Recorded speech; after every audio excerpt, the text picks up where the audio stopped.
Glory bagimu Tuhan. Ini hati kami, ini hidup kami. Ku sembahkan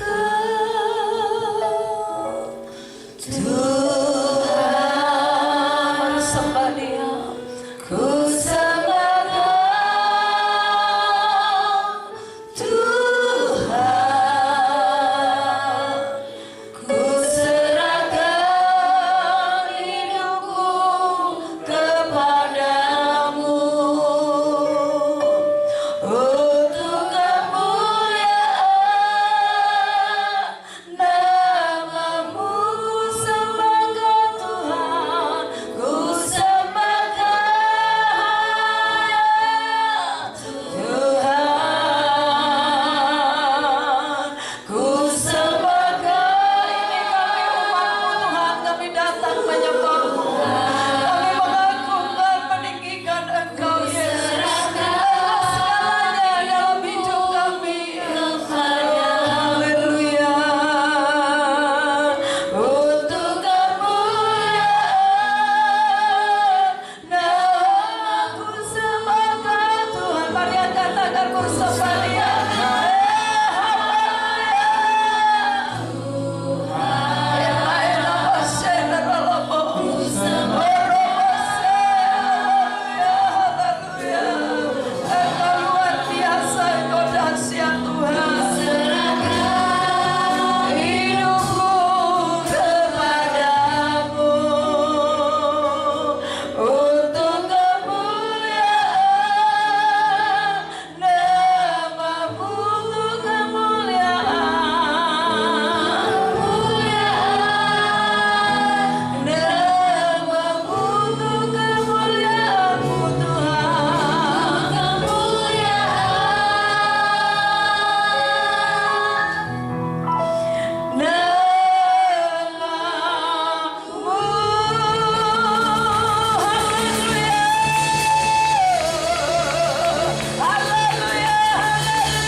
Haleluya. Kami bangga punya Engkau Tuhan, Allah kami yang hidup, Tuhan yang mengasihi kami, Tuhan yang hadir di tengah-tengah kami. Saat ini Tuhan, kami sudah memuji dan menyembah Tuhan, mengagungkan Engkau Yesus Raja kami. Biarlah setiap pujian kami naik di hadirat Tuhan, biarlah setiap pujian kami menyenangkan hati-Mu, biarlah setiap pujian kami menjadi dupa yang berbau harum di hadapan Tuhan. Dan saat pujian kami menyenangkan hati Tuhan, kami percaya Tuhan hadir dan Tuhan siap melawat dan memberkati kami. Saat kami mau duduk diam untuk merenungkan sebagian daripada firman-Mu, Bapa, kami minta hikmat, pengertian yang daripada Tuhan, pengurapan baru atas hamba-Mu, sehingga apa yang hamba sampaikan hari ini itulah yang ada di hati Tuhan. Kami semuanya diberkati oleh Tuhan.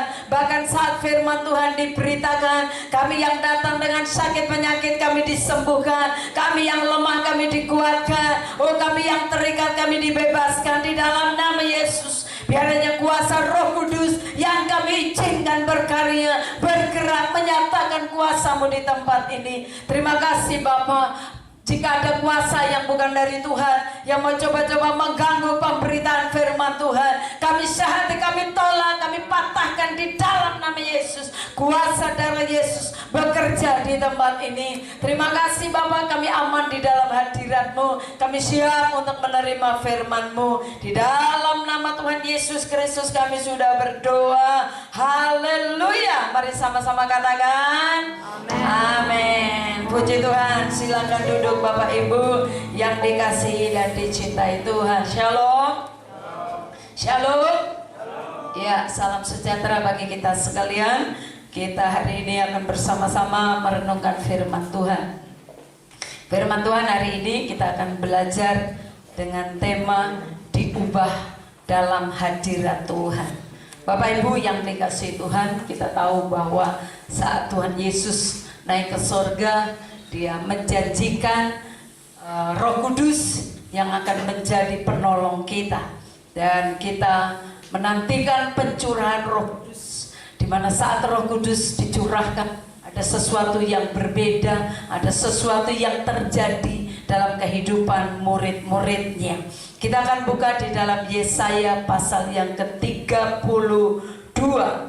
Kita akan membaca Yesaya pasal yang ke-32 dari ayat yang ke-15 dan sampai ayat yang ke-17.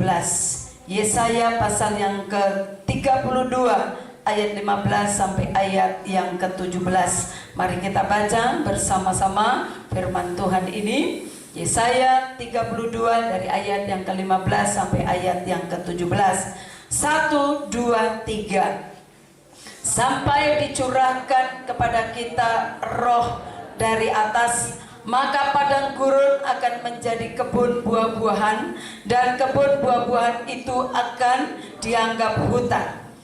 Di padang gurun selalu akan berlaku keadilan, dan di kebun buah-buahan akan tetap ada kebenaran. Di mana ada kebenaran, di situ akan tumbuh damai sejahtera, dan akibat kebenaran ialah ketenangan dan ketentraman untuk selama-lamanya.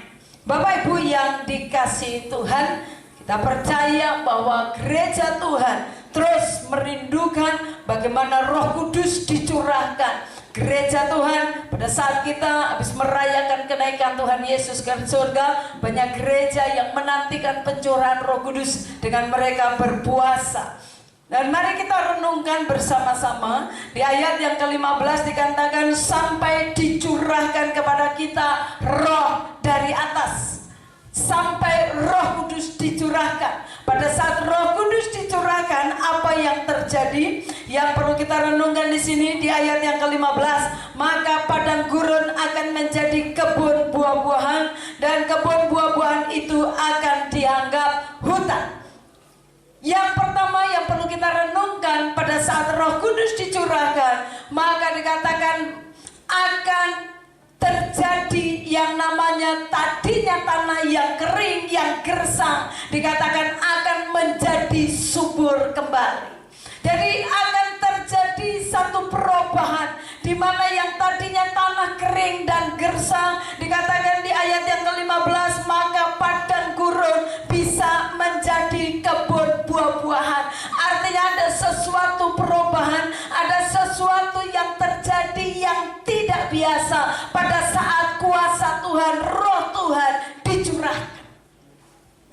Terjadi satu pertumbuhan, akan terjadi satu kebun buah-buahan. Saudara bisa membayangkan kalau tadinya padang gurun, tiba-tiba akan terjadi kebun buah-buahan. Dan bukan saja kebun buah-buahan, dikatakan kebun buah-buahan itu akan dianggap hutan. Artinya tadinya tumbuh 1, tumbuh 2, tumbuh 3, tapi dan akhirnya akan menjadi seperti hutan yang tumbuh dengan lebat. Bapak Ibu yang dikasihi Tuhan, inilah yang akan terjadi pada saat kuasa Tuhan dicurahkan, di mana yang terjadi kekeringan secara rohani, akan terjadi satu pertumbuhan, akan terjadi satu pemulihan yang terjadi. Dan saya percaya saat pemulihan terjadi, dikatakan di ayat yang ke-16, di padang gurun selalu akan berlaku keadilan, dan di kebun buah-buahan akan tetap ada kebenaran. Pada saat orang dipulihkan, mereka akan hidup di dalam keadilan. Pada saat orang dipulihkan, mereka akan tinggal di dalam kebenaran, karena mereka tahu siapa yang memulihkan mereka, yaitu kuasa Tuhan. Saat kuasa Tuhan dicurahkan, akan terjadi satu peristiwa demi peristiwa yang akan mengubah. Roh Kudus turun, para rasul menjadi orang-orang yang berani. Saat Roh Kudus dicurahkan, menjadi mengubah kehidupan seseorang. Yang tadinya penakut, dia menjadi berani. Yang tadinya dia tidak pintar berbicara, Dia akhirnya pintar untuk memberitakan Injil dengan penuh kuasa. Karena Roh Kudus turun, Bapak Ibu yang dikasihi Tuhan, padang gurun akan menjadi kebun buah-buahan. Bukan sampai di situ, tapi dikatakan akan menjadi seperti hutan. Artinya pertumbuhan yang begitu luar biasa. Saat gereja Tuhan menantikan pencurahan Roh Kudus, saat gereja Tuhan mereka menantikan menerima pencurahan Roh Kudus, akan terjadi satu pemulihan yang luar biasa. Saat Roh Kudus turun, gereja Tuhan, anak-anak Tuhan, hamba-hamba Tuhan, jemaat Tuhan akan dipulihkan. Yang tadinya hidup dalam kekeringan secara rohani akan dipulihkan. Kalau sudah kering rohani, biasanya akan banyak yang menjadi kering. Ya, banyak yang terjadi kalau kekeringan, mudah kebakaran, banyak hal bisa terjadi. Saat rohani saudara mulai kering, akan begitu banyak persoalan demi persoalan yang terjadi. Pada saat rohani saudara mulai kering, ada begitu banyak mudah tersinggung. Pada saat rohani kita kering, mudah kita sakit, mudah kita melalui banyak hal persoalan seringkali terjadi dalam kehidupan kita. Itulah tanda-tanda dari orang yang kering rohaninya. Bapak Ibu yang dikasihi Tuhan, tapi mari nantikan terus kuasa Tuhan tercurah dalam hidupmu. Pada saat orang kering, dia mulai jauh dari Tuhan. Dia mulai malas untuk berdoa, dia mulai malas untuk baca firman, dia mulai malas untuk bersekutu. Persoalan demi persoalan, persoalan rumah tangga, persoalan pekerjaan, dan banyak hal bisa terjadi. Hal-hal yang kecil bisa menjadi besar. Kenapa? Karena rohani sudah menjadi kering. Ada banyak yang tidak kita mengerti dalam kehidupan kita, tapi pada saat Roh Kudus dicurahkan, bisa menyingkapkan hal-hal yang kelihatannya rahasia, tapi Tuhan bisa memberitahukan kepada kita. Bapak Ibu yang dikasihi Tuhan, apa yang terjadi pada saat Roh Kudus dicurahkan? Saat Roh Kudus dicurahkan akan datang dan akan menguasai kehidupan kita yang namanya keadilan dan damai sejahtera. Di mana ada kebenaran, di situ akan tumbuh damai sejahtera, dan akibat kebenaran ialah ketenangan dan ketenteraman untuk selama-lamanya. Pada saat kita hidup di dalam Roh Kudus, kita akan merasakan satu kehidupan yang penuh dengan damai sejahtera. Ada sukacita yang menguasai kita. Dikatakan bahwa di mana ada kebenaran, di situ tumbuh damai sejahtera. Mari Bapak Ibu yang dikasihi Tuhan, jika firman Tuhan, jika Roh Kudus terus menguasai kehidupan kita, dikatakan akan muncul damai sejahtera. Dan orang yang hidup dalam damai sejahtera, dia akan hidup di dalam ketenangan. Dan bukan hanya ketenangan, dia akan merasa aman. Dan saya percaya saat engkau rasa ada aman dan damai sejahtera, engkau akan diberkati Tuhan dengan berlimpah-limpah. Pada saat engkau hidup di dalam damai sejahtera, firman Tuhan berkata damai yang melampaui segala akal. Artinya damai itu datangnya dari Tuhan.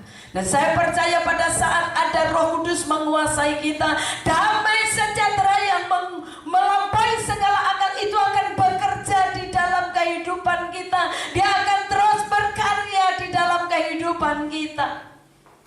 Sayangnya pada saat sekarang ini begitu banyak gereja Tuhan yang tidak terlalu memperdulikan kehadiran Roh Kudus. Tidak membebaskan Roh Kudus berkarya di dalam kehidupannya. Tidak membebaskan Roh Kudus bergerak. Tidak membebaskan Roh Kudus berkarya. Dan banyak orang yang banyak membatasi kuasa Tuhan. Sementara firman Tuhan berkata, saat Roh Kudus dicurahkan, akan terjadi satu pemulihan, akan terjadi satu kuasa yang dahsyat. Kita lihat di dalam Kisah Rasul pertama ayat yang ke-8. Kisah Rasul pertama ayat yang ke-8. Firman Tuhan berkata pada saat Roh Kudus dicurahkan, ada satu kuasa, ada dunamos yang akan bergerak. Kita akan baca bersama-sama, mari 2, 3. Tetapi kamu akan menerima kuasa kalau Roh Kudus turun ke atas kamu, dan kamu akan menjadi saksiku di Yerusalem dan di seluruh Yudea dan Samaria dan sampai ke ujung bumi. Pada saat Roh Kudus dicurahkan, pada saat engkau menerima Roh Kudus, engkau akan menerima kuasa yang dari Tuhan, kuasa yang dahsyat, kuasa yang tidak bisa dibendung. Gereja Tuhan akan bangkit dan dikatakan kau akan menjadi saksi Tuhan karena dipenuhi dengan kuasa. Ada satu keberanian yang kita terima. Gereja Tuhan tanpa pengurapan Roh Kudus, kita seringkali takut, khawatir, bahkan gentar untuk memberitakan Injil. Tapi para misionaris mereka begitu berani, bahkan mereka berani sampai menyerahkan nyawanya, memberikan nyawanya untuk memberitakan Injil, karena ada kuasa yang bergerak di dalam kehidupan mereka. Kuasa Tuhan, dunamos, Roh Kudus bergerak, yang bisa meledak. Saat kuasa Tuhan dicurahkan dengan dahsyat, dia akan bekerja dalam kehidupan kita, sehingga kita bisa menjadi saksi Tuhan yang dipenuhi kuasa. Hamba-hamba Tuhan di gereja seperti saya sebagai gembala, saudara, tugas saya adalah mementor saudara. Tugas saya adalah mengarahkan saudara. Tugas saya adalah mendorong saudara untuk gereja Tuhan engkau harus bangkit. Gereja Tuhan engkau harus bergerak. Gereja Tuhan engkau harus menjadi saksi. Yang melahirkan domba itu domba, bukan gembala. Saudara harus tahu itu. Domba itu melahirkan domba. Gembala itu mengarahkan. Gembala itu menuntun saudara. Tapi yang melahirkan domba adalah domba. Jika saudara sadar bahwa engkau adalah domba yang sudah dipilih oleh Tuhan, mari lahirkanlah jiwa-jiwa dalam hidupmu. Jadilah saksi Tuhan. Jadilah pemberita Injil. Dimanapun engkau berada, jadilah saksi Tuhan. Jangan terus mementor saudara. Jangan terus mengarahkan saudara, bahwa saudara harus bisa menjadi alat Tuhan. Saudara harus menjadi saksi Tuhan. Jemaat, engkau harus berani untuk memberitakan Injil, karena ada kuasa Tuhan yang menyertai kita. Ada kuasa Tuhan yang bergerak dalam kehidupan kita. Dalam Kisah Rasul pasal yang keempat ayat yang ke-31, saat mereka berdoa dikatakan tempatnya goyang. Ya, murid-murid Tuhan mereka sedang berdoa menantikan Roh Kudus. Tempat itu goyang. Dan ketika mereka sedang berdoa, goyanglah tempat mereka berkumpul itu. Dan mereka semua penuh dengan Roh Kudus. Lalu mereka memberitakan firman Allah dengan berani. Berarti tadinya mereka gak berani. Tapi pada saat mereka berkumpul berdoa, apa yang terjadi dikatakan tempat itu goyang. Dan apa yang terjadi, ada kuasa Roh Kudus. Roh Kudus dicurahkan. Dan dikatakan mereka semua yang berkumpul di loteng itu, mereka semua penuh dengan Roh Kudus. Dan pada saat Roh Kudus memenuhi mereka, apa yang terjadi? Mereka memiliki satu keberanian yang luar biasa. Keberanian dari Tuhan untuk memberitakan Injil. Bahkan saudara, firman Tuhan berkata, ada satu kuasa yang menyertai kita. Engkau berdoa buat orang sakit sembuh. Engkau diberikan satu otoritas untuk kau bisa menginjak ular dan kalajengking. Artinya kau bisa mengalahkan segala kuasa yang coba-coba untuk menghalangi kita untuk memberitakan firman Tuhan.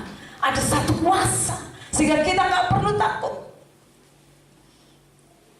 Kisah Rasul 2 ayat 43. Di situ ada satu keberanian yang Tuhan berikan buat para rasul. Kisah Rasul 2 ayat 43. Mari kita baca 2, 3. Maka ketakutanlah mereka semua. Sedang rasul-rasul itu mengadakan apa? Banyak mujizat dan tanda. Pada saat mereka penuh dengan Roh Kudus, rasul-rasul mulai bergerak. Selama saudara tidak bergerak, selama saudara tetap di tempat, saudara tidak melakukan sesuatu, saudara tidak akan pernah lihat mujizat Tuhan. Saudara tidak akan pernah merasakan yang namanya pertolongan Tuhan. Iman itu perlu langkah. Iman tanpa perbuatan mati.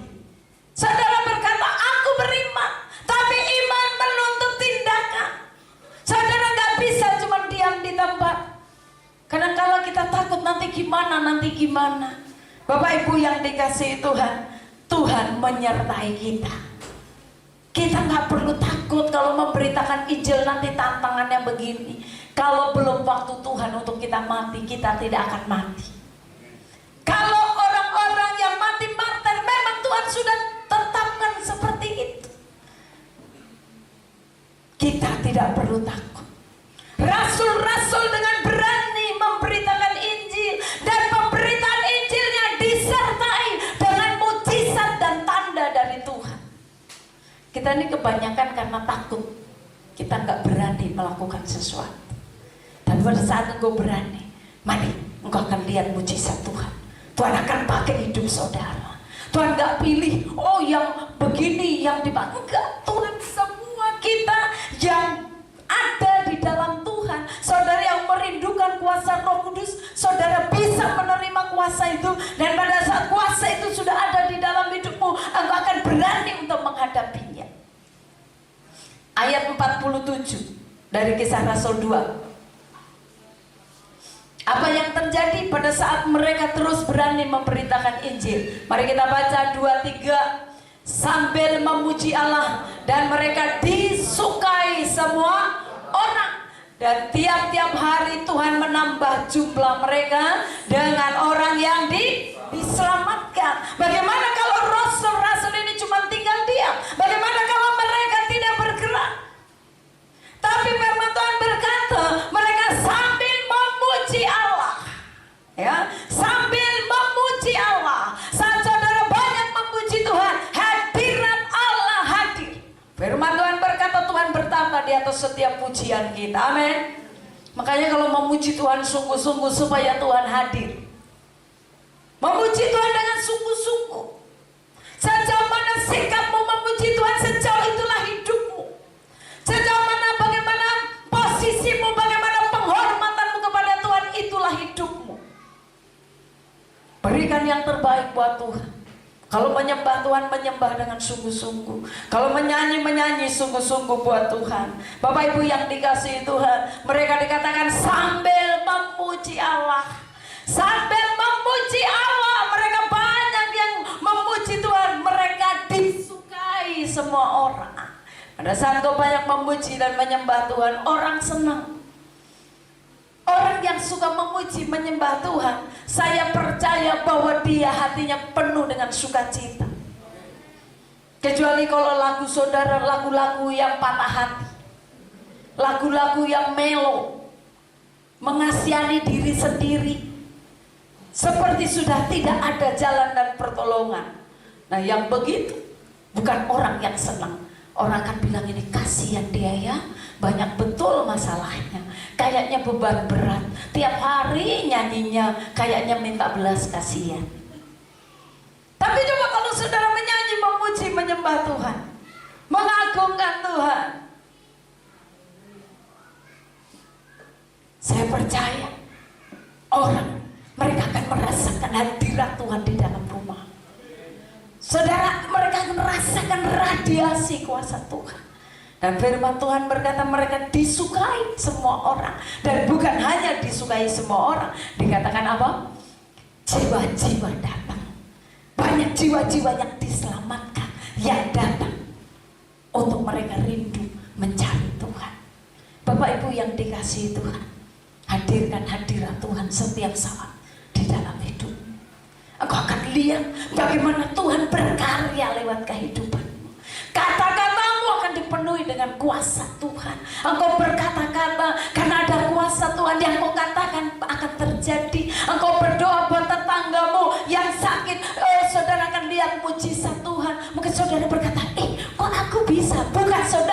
melakukan. Tuhan yang bekerja dalam hidupmu. Tapi dengan saudara bisa melakukan hal itu, apa yang akan terjadi? Akan tambah membangkitkan imanmu. Iman makin semakin bangkit. Ternyata Tuhan pakai saya juga ya. Akan semakin membangkitkan iman kita, sehingga kita terus bisa menjadi saksi. Orang bisa mencari Tuhan lewat kehidupan kita, karena ada kuasa yang menyertai kita dalam kehidupan kita. Bapak Ibu yang dikasihi Tuhan, kita akan lihat satu contoh di mana ada seorang yang begitu rindu dengan Tuhan. Kita akan lihat contoh ini adalah Sakeus. Kita buka di dalam Kisah Rasul pasal yang ke-19. Mari kita lihat Kisah Lukas pasal yang ke-19, bukan Kisah Rasul. Lukas 19, kita akan lihat di sini apa yang terjadi dengan cerita yang namanya Sakeus. Bapak Ibu yang dikasihi Tuhan, Sakeus ini, saudara, dalam firman ini berkata dia adalah orang yang pendek. Ya, Sakeus itu orangnya pendek. Lukas 19 bisa buka dari ayat yang pertama. Saudara yang kasih dalam Tuhan, dikatakan pada saat Yesus masuk ke kota Yeriko dan berjalan terus melintasi kota itu, dikatakan apa? Di situ ada seorang yang bernama Sakeus, kepala pemungut cukai, dan ia seorang yang Sakeus ini orang kaya, dia seorang pemungut cukai. Apa yang terjadi di ayat yang ketiga? Mari kita baca 2-3. Ia berusaha untuk melihat orang apakah Yesus itu. Berarti dia penasaran. Apa sih yang namanya Yesus itu, kayak apa sih? Ya, dikatakan di ayat yang ketiga. Tetapi 2-3. Tetapi ia tidak berhasil karena orang banyak, sebab badannya pendek. Ya, jadi terkenal Sakeus itu pendek. Dia lagi mau lihat mana sih yang namanya Yesus. Ya, dia penasaran. Tapi apa yang dilakukan? Mari kita lihat ayat yang selanjutnya, ayat yang keempat. 2-3. Maka berlarilah ia mendahului orang banyak, lalu memanjat pohon ara untuk melihat Yesus yang akan lewat di situ. Bapak Ibu yang dikasihi Tuhan, kita akan renungkan 3 hal tentang Sakeus ini. Yang pertama adalah Sakeus ini memiliki satu kerinduan untuk dia mau ketemu dengan Tuhan. Dan memiliki satu kerinduan. Bapak Ibu yang dikasihi Tuhan, dikatakan di ayat yang keempat, dikatakan bahwa maka berlarilah ia mendahului orang banyak itu. Dia mendahului, dia pendek, dia mau lari, dia mau kejar, mau pengen lihat Yesus. Tapi begitu banyak orang berbondong-bondong, wah, semua berdesak-desakan. Dia mulai pikir gini, yang kayak mana sih yang namanya Yesus ini? Kerinduannya timbul. Tapi dia dengan caranya dia, karena dia pendek, dia tidak bisa melihat Yesus. Dia punya inisiatif bagaimana supaya dia bisa melihat Yesus. Kerinduannya kan cuma pengen lihat. Ya saudara, kerinduannya dia cuma pengen melihat. Tapi apa yang terjadi? Mari kita lihat di ayat-ayat yang berikut. Ketika Yesus sampai ke tempat itu, ia melihat ke atas dan berkata, mari katakan, Sakeus, segeralah turun, sebab hari ini aku harus menumpang di rumahmu. Bapak Ibu yang dikasihi Tuhan, di awal kita tahu bahwa Sakeus cuma rindu untuk melihat Yesus. Kerinduan itu Tuhan hargai. Tuhan melihat hati. Sakeus tidak teriak, mana Yesus? Sakeus dia tidak teriak-teriak untuk bilang aku pengen lihat Yesus. Tapi inisiatif, kerinduan dia yang ada di dalam tadi. Dia bukan hanya rindu untuk dia diam. Ada banyak orang rindu tapi dia cuma diam di tempat. Aku sih rindu untuk melayani, tapi dia gak mau lakukan apa-apa. Aku rindu dipakai Tuhan, tapi dia gak lakukan apa-apa. Aku rindu untuk diberkati, tapi dia tidak lakukan apa-apa. Aku rindu untuk bisa jadi saksi, tapi dia tidak mau lakukan sesuatu. Tapi Sakeus, niat hatinya, dikatakan aku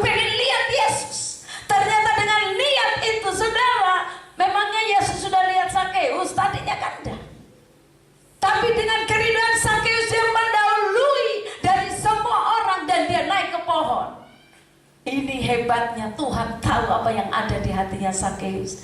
Dia berkata kepada Sakeus apa? Sakeus, segeralah turun, sebab hari ini aku akan menumpang di rumah.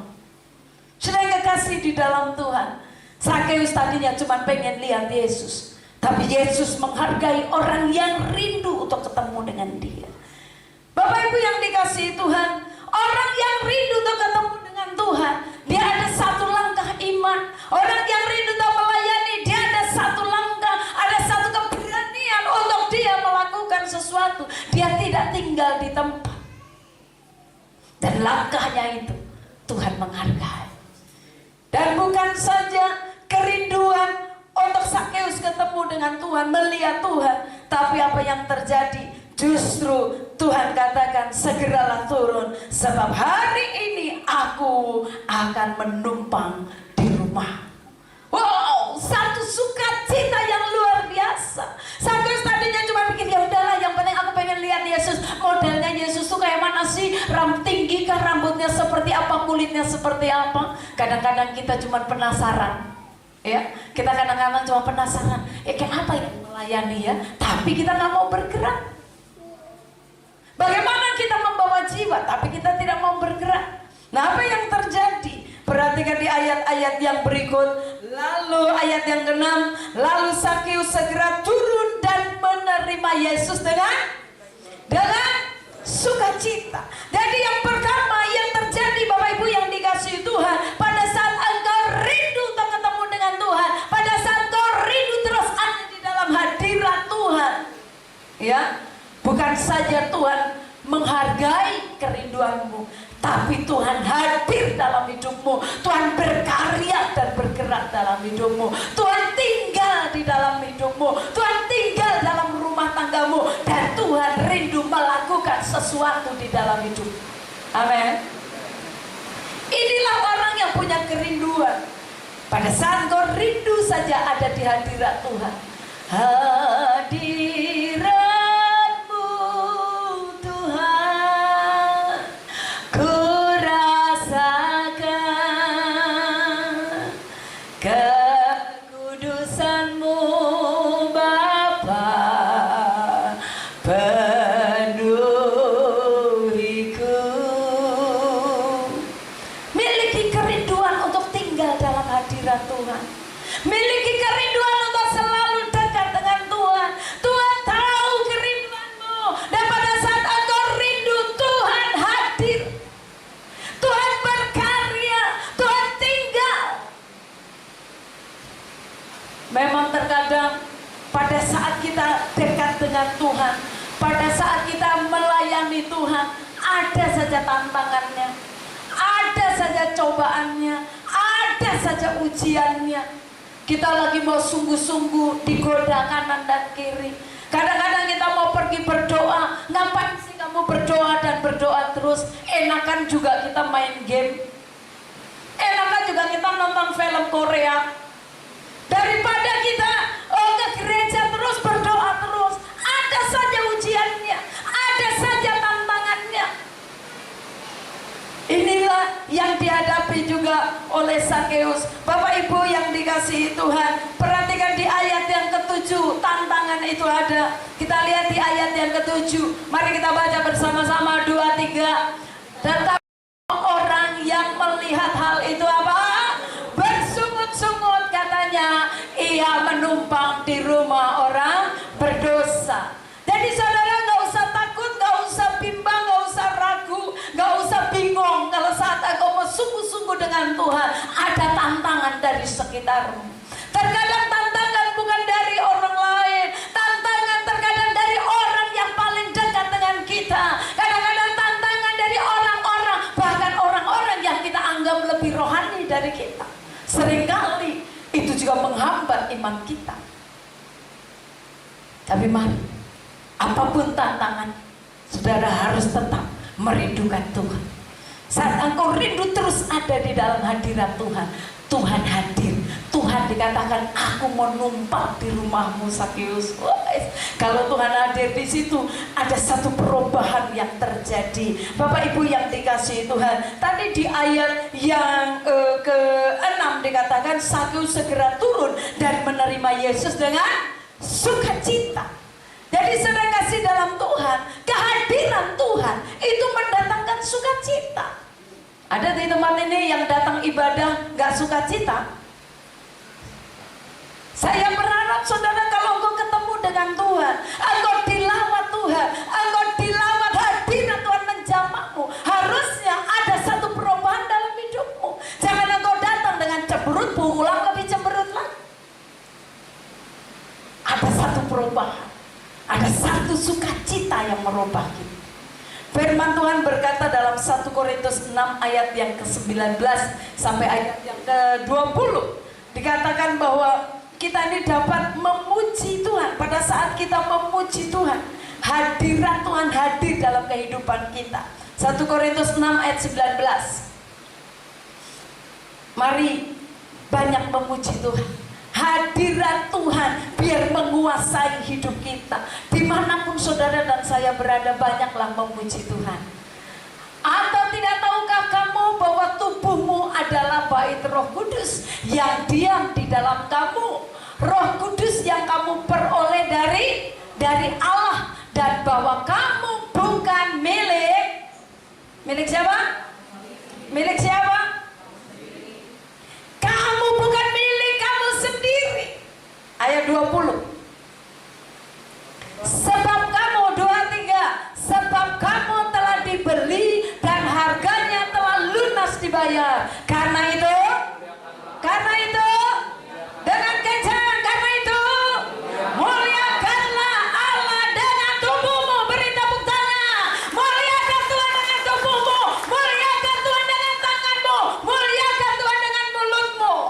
Agungkan Tuhan dengan tubuh. Tubuh kita ini bukan milik kita lagi. Amin. Saudara merasa ini kan badan saya, suka-suka saya dong, saya mau apain? Ternyata firman Tuhan berkata, tubuhmu itu bukan milikmu lagi. Pada saat engkau ada di dalam Kristus, engkau itu sudah baru. Tubuhmu sudah milik Tuhan. Pakai untuk memuliakan Tuhan. Mulutmu pakai untuk memuliakan Tuhan. Tanganmu pakai untuk memuliakan Tuhan. Kita seringkali kalau disuruh tepuk tangan aja, tepuk tangannya sebelah aja kita nggak dengar. Orang sudah mengangkat tangan, kita ngangkat setengah tangan, begitu. Begitu sulit tubuh kita untuk memuliakan Tuhan. Sementara itu bukan tubuh saudara, kita ini milik Tuhan.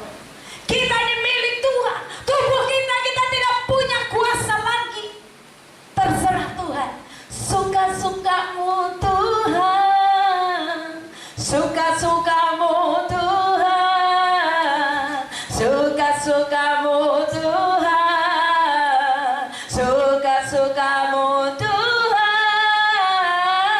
Suka-suka Tuhan mau pakai untuk apa hidup kita? Amin.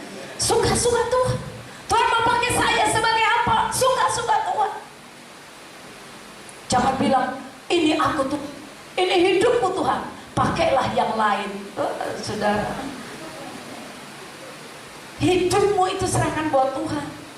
Jadi kalau Tuhan mau pakai untuk melayani pekerjaan Tuhan, jangan bilang iya ini aku Tuhan, tapi pakai aja yang lain. Kenapa? Aku nggak siap, aku ini nggak pintar ngomong Tuhan, aku masih pengen hidup dunia karena Tuhan enak. Habis kalau melayani harus puasa, aku nggak kuat Tuhan, mah. Kita terkadang alasan kita terlalu banyak. Tapi Tuhan, kita lupa bahwa tubuh kita ini milik Tuhan. Amin. Kalau engkau sadar tubuhmu milik Tuhan, kira-kira kalau Tuhan punya Tuhan, saudara, tubuh kita, kira-kira pada saat tubuh kita ini ada yang sakit, Tuhan kira-kira bagaimana sikapnya? Engkau punya barang dan barang itu tiba-tiba ada yang rusak. Engkau punya anak, engkau belikan mobil-mobilan buat dia. Wah, masih baru nih hadiah ulang tahun. Tiba-tiba temannya pinjam dan mobil itu dirusak. Kira-kira anak saudara kan, mobilku rusak. Bisa saja kalau anak-anak mungkin dihantam itu temannya. Kenapa? Barang kesayangannya dirusak oleh orang lain. Bapak Ibu yang dikasihi Tuhan, tubuh kita ini adalah milik Tuhan. Jangan kau rusakkan tubuh. merusakkan tubuhmu. Engkau harus menjaga dan merawat sedemikian rupa. Biar kalau bisa sampai kita pulang ke rumah Bapa, kita pulang dengan sempurna.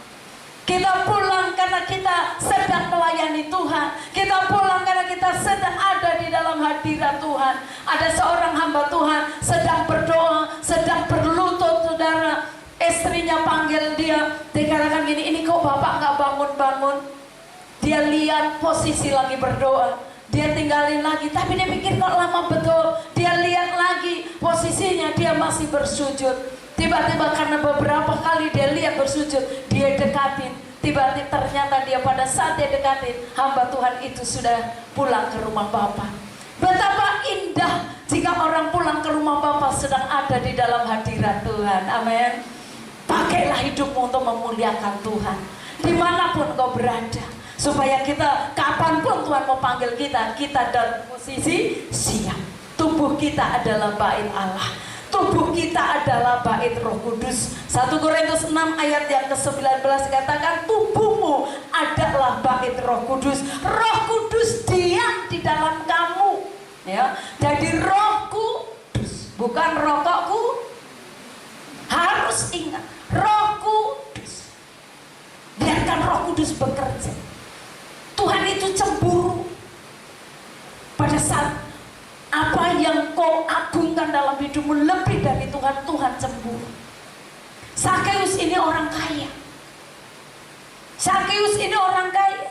Dan kita lihat apa yang terjadi pada saat dia ketemu dengan Tuhan. Bapak Ibu yang dikasihi Tuhan, Roh Kudus yang tinggal dalam kamu, biarkan dia bekerja. Minta terus dipenuhi Roh Kudus. Baptisan memang satu kali, baptisan Roh Kudus satu kali. Tapi setiap saat kita perlu untuk menerima pengurapan baru, mengobarkan roh kita. Jika kau yang sudah bisa berbahasa roh, kobarkan roh itu. Saat engkau baptisan Roh Kudus kau terima, engkau akan menerima bahasa-bahasa baru dari Tuhan.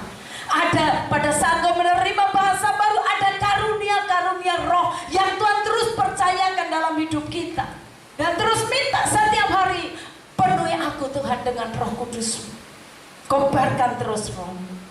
Sakeus pada saat dia tahu ada Yesus, dia rindu, itu yang dia rindukan. Dia rindu ketemu dengan Tuhan.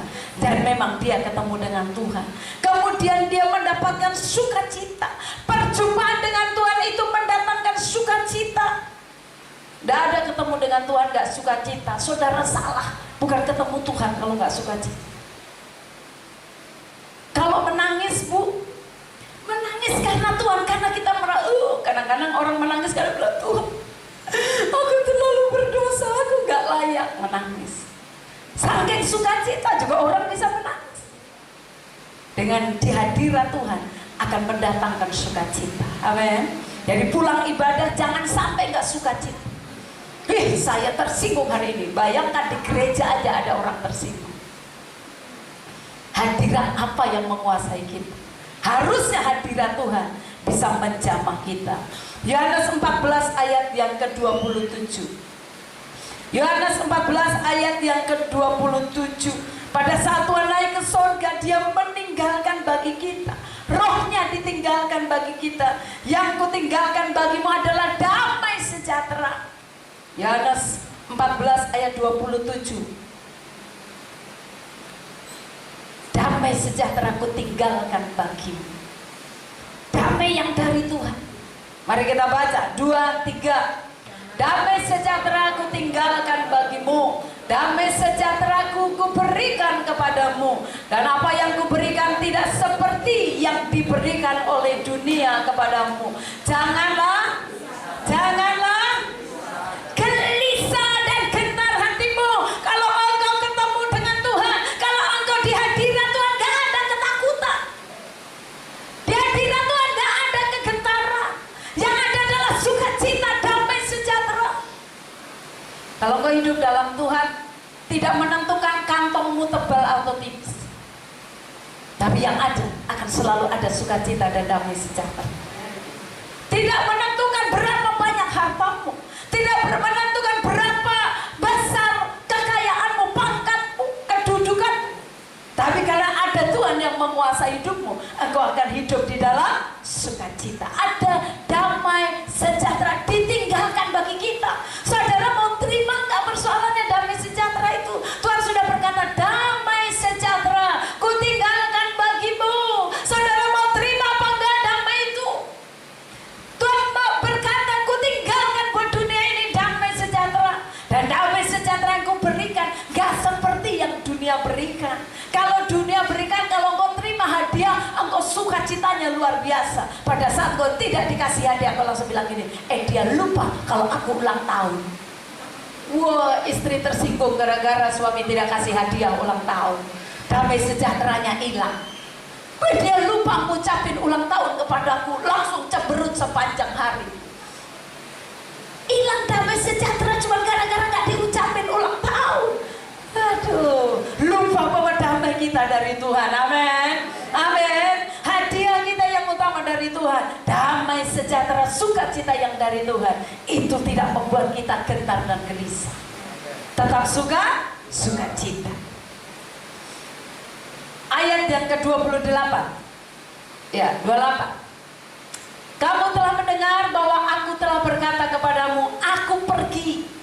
Jadi Yesus berkata, aku pergi, tetapi aku datang kembali kepadamu. Sekiranya kamu mengasihi aku, kata Yesus, sekiranya kamu mengasihi aku, mengasihi Yesus, kamu tentu akan bersuka cita. Karena aku pergi kepada Bapakku, sebab Bapakku lebih besar daripada aku. Jadi Yesus bilang, kalau kamu mengasihi aku, harusnya kamu sukacita.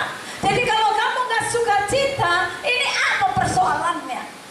Ya, persoalannya apa kok kita gak sukacita? Melayani gak sukacita, terima tamu mukanya cemberut, shalom, shalom.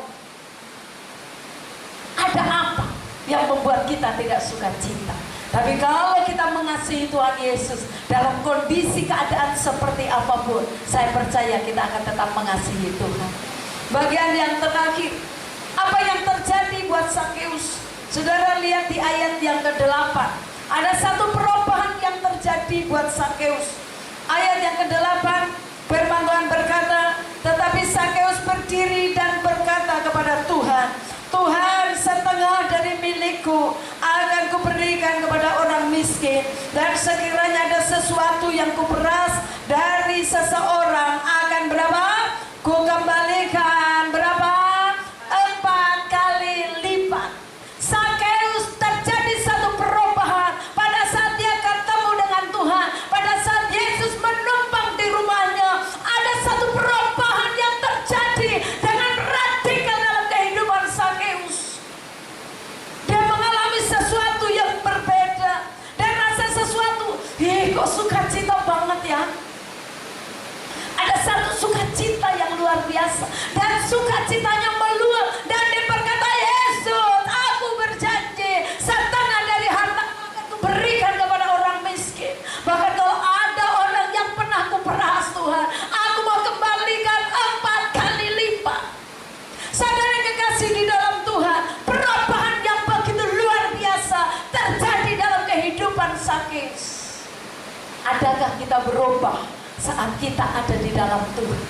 Atau justru sudah dalam Tuhan kita terus jadi batu sandungan buat orang? Mari Bapak Ibu yang dikasihi Tuhan, Sakeus pada saat dia ketemu dengan Tuhan, satu perubahan yang luar biasa terjadi. Perubahan yang tidak biasa-biasa.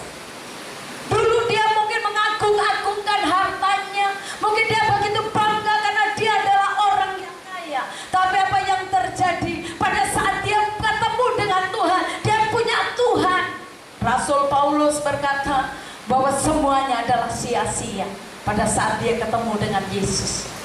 Ternyata Yesus membuat satu perubahan dalam kehidupan Sakeus. Bapak Ibu yang dikasihi Tuhan, pada saat engkau sungguh-sungguh di dalam Tuhan, Tuhan merindukan ada satu komitmen yang terjadi dalam hidup kita. Kita harus komit dengan Tuhan. Jangan kayak yang dulu lagi.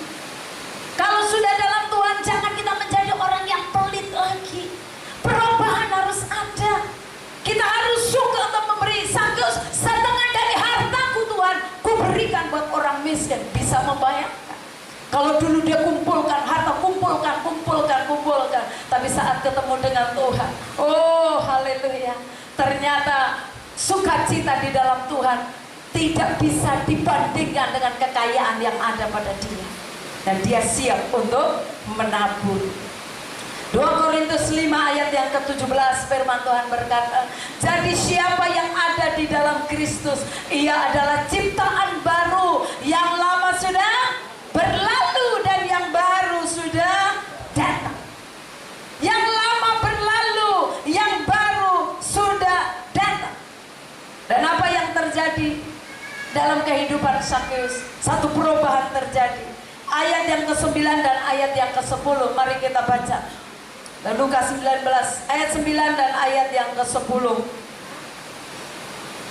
Kata Yesus kepadanya, 2, 3, hari ini telah terjadi keselamatan kepada rumah ini, karena orang ini pun anak Abraham. Ayat 10, sebab anak manusia datang untuk mencari dan menyelamatkan yang hilang.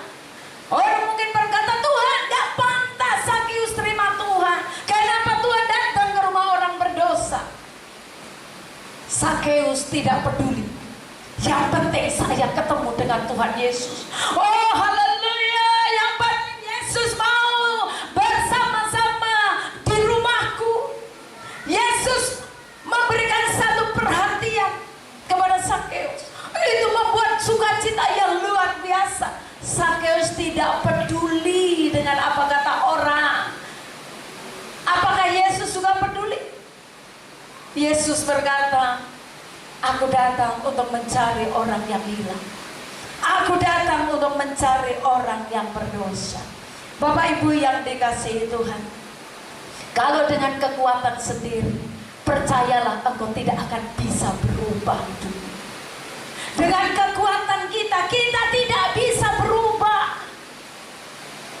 Susah mau berubah, mau mengalahkan yang namanya kedagingan kita. Marah saja, prosesnya bertahun-tahun. Kadang-kadang sulit untuk kita berubah. Makanya mari terus tenggelam dalam hati Tuhan, diubah dalam hadirat Tuhan. Saat engkau banyak dalam hadirat Tuhan, engkau akan mampu untuk berubah. Anak-anak muda, jangan engkau coba-coba untuk rokok, untuk minum, untuk obat-obatan keras. Akan susah untuk engkau berubah saat engkau sudah memulainya. Hanya dengan engkau hidup terus di dalam Tuhan, hanya engkau hidup di dalam hadirat Tuhan, engkau mampu untuk bisa menolak akan hal itu. Kadang-kadang pergaulan kita mempengaruhi begitu rupa untuk kita ada di situ. Oleh sebab itu mari jauhilah pergaulan yang tidak baik. Tetaplah hidup dalam hadirat Tuhan. Roh Kudus akan terus menolong dan memampukan kita. Bahkan Dia memberikan kuasa kepada kita. Bukan saja kita bisa mengalahkan keinginan-keinginan daging, tapi saat Roh Kudus bekerja terus dalam kehidupan kita, kita akan mampu juga untuk bisa menolak dosa-dosa yang mencoba-coba untuk mengganggu kita. Bahkan Tuhan memberikan kuasa. Firman Tuhan berkata, jangan orang menganggap engkau muda, tapi kalau engkau hidup dalam firman Tuhan, kalau engkau hidup terus dalam hadirat Tuhan, ada kuasa yang Tuhan berikan dalam kehidupanmu. Engkau bisa melakukan perkara-perkara yang luar biasa. Bersama dengan Allah, kita lakukan perkara-perkara gagah perkasa. Beri tepuk tangan bagi Allah kita. Mari saudara kita semua bangkit berdiri. Tuhan ada di tengah-tengah kita. Terima kasih Tuhan. Mari arahkan hatimu terus buat Tuhan. Hadirat Tuhan ada di tempat ini.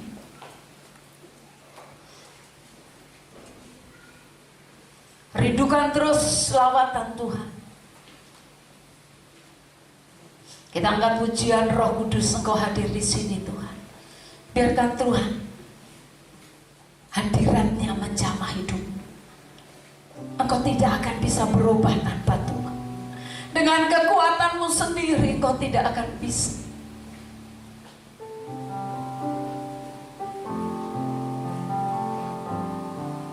Terima kasih Tuhan. Roh Kudus, mari jamah umat-Mu hari ini. Kami rindu terus ada di dalam hadirat. Kami mau berubah Tuhan, tolong kami Roh Kudus. Roh Kudus, Kau hadir di sini. Terus katakan, Roh Kudus, ku mengasihimu.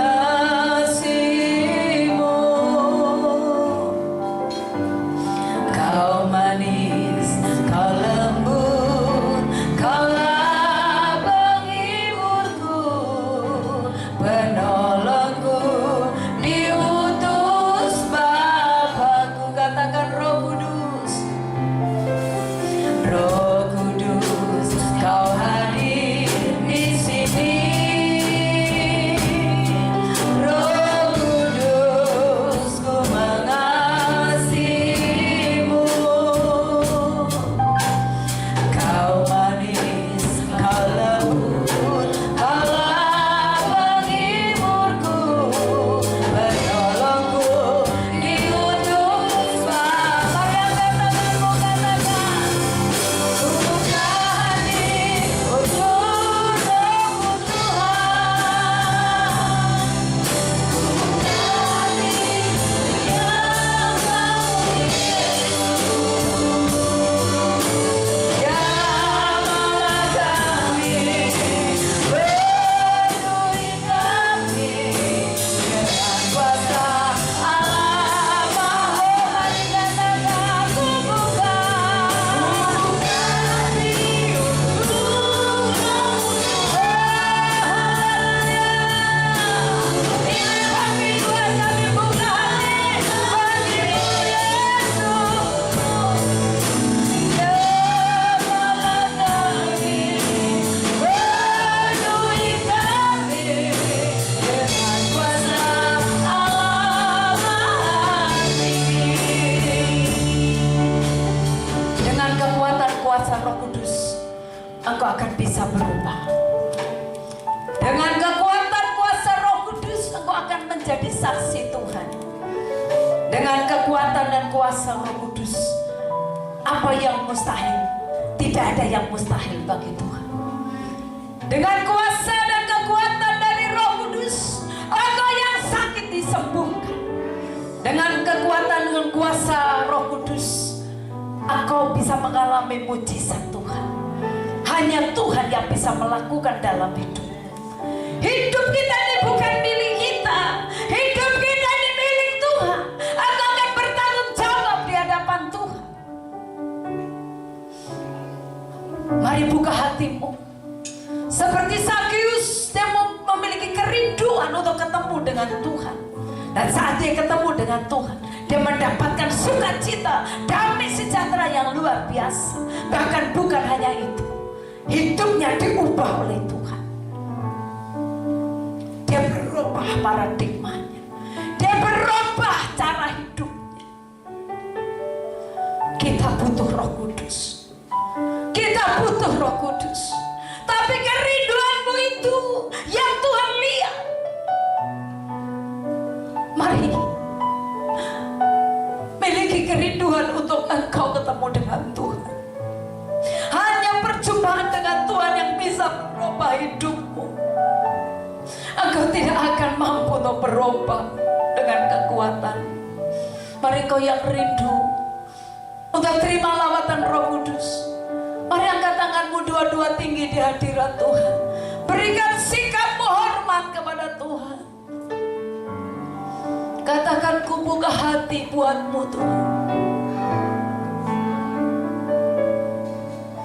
Ku buka hati untuk Rohmu Tuhan. Terus buka hatimu buat Tuhan. Ini kami Tuhan, miliki kerinduan terus. Ini aku Tuhan, ini aku Tuhan. Apa yang menjadi kerinduanmu hari ini Tuhan lihat.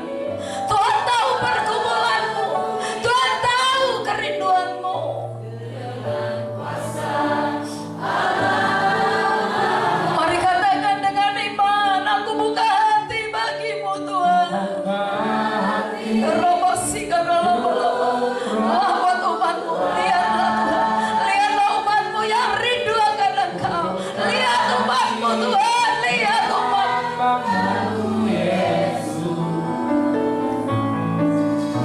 Jamahlah kami, katakan jamahmu Tuhan, jamah hatiku Tuhan, jamah hidupku Tuhan. Terus katakan lebih sungguh dengan sungguh dari hatimu. Haleluya. Terus rahmat Tuhan turun atasmu.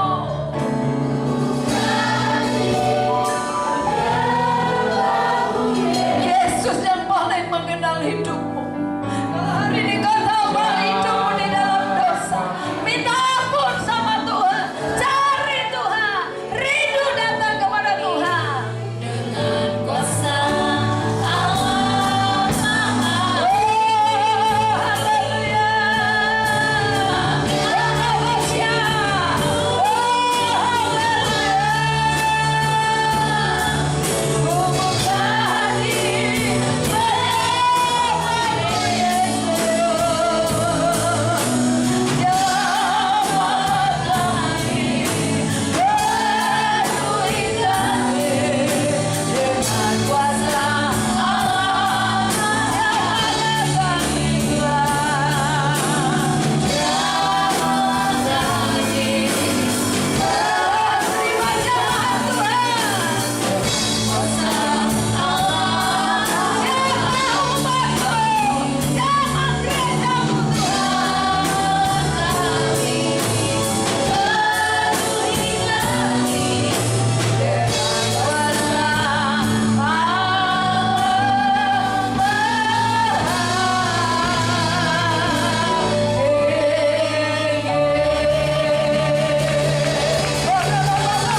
Biarkan hadirat Allah melawat.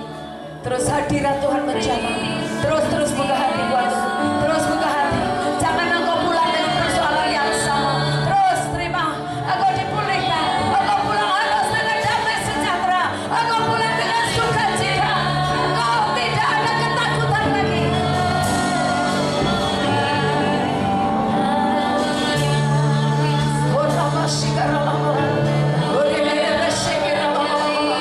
Terus Tuhan jamah umat Tuhan. Engkau yang datang dengan masalah, hari ini dapat jawaban dari Tuhan. Sakit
kami yang hebat, Tuhan yang sudah hadir melawat dan menjamah kami, memulihkan kami. Terima kasih ibadah kami dari awal sampai akhir Tuhan telah sertai. Sebentar kami akan kembali ke tempat kami masing-masing. Tuhan jaga lindungi pagari kami sehingga kami aman dalam perlindungan Tuhan. Terima kasih semua kami yang sudah melayani Tuhan. Firman-Mu berkata jerih lelah dalam Tuhan tidak sia-sia. Kemuliaan hanya bagi-Mu Tuhan. Kami bersyukur siang hari ini kami tutup ibadah kami hari ini dengan ucapan syukur. Haleluya. Mari kekasih-kekasih Tuhan, angkat hatimu, angkat tanganmu di hadirat Tuhan. Biarlah tangannya yang kudus, tangan yang berlubang paku, tangan yang penuh dengan kasih, rahmat dan berkat itu diarahkan kepada kita. Terimalah berkatnya. Kiranya berkat kasih, sukacita, damai, sejahtera dari Allah Bapa kita di dalam anaknya Tuhan Yesus Kristus, dengan pimpinan, penyertaan, penghiburan, kekuatan, kuasa dari Allah Roh Kudus akan terus menyertai kita dari saat ini sampai selama-lamanya. Tuhan memberkati keluar masukmu, apapun yang kau lakukan Tuhan yang membuatnya berhasil. Tuhan mengangkatmu menjadi kepala dan bukan ekor. Tuhan memberkati rumah tanggamu, masa depanmu ada di dalam tangan Tuhan. Dalam nama Yesus, dengan berkat Abraham, Ishak dan Israel akan mengikuti kita seumur hidup kita, dari saat ini sampai Tuhan Yesus Kristus datang yang kedua kali untuk menjemput kita semuanya, gerejanya yang mengasihi Dia. Haleluya. Semua yang sudah diberkati dengan iman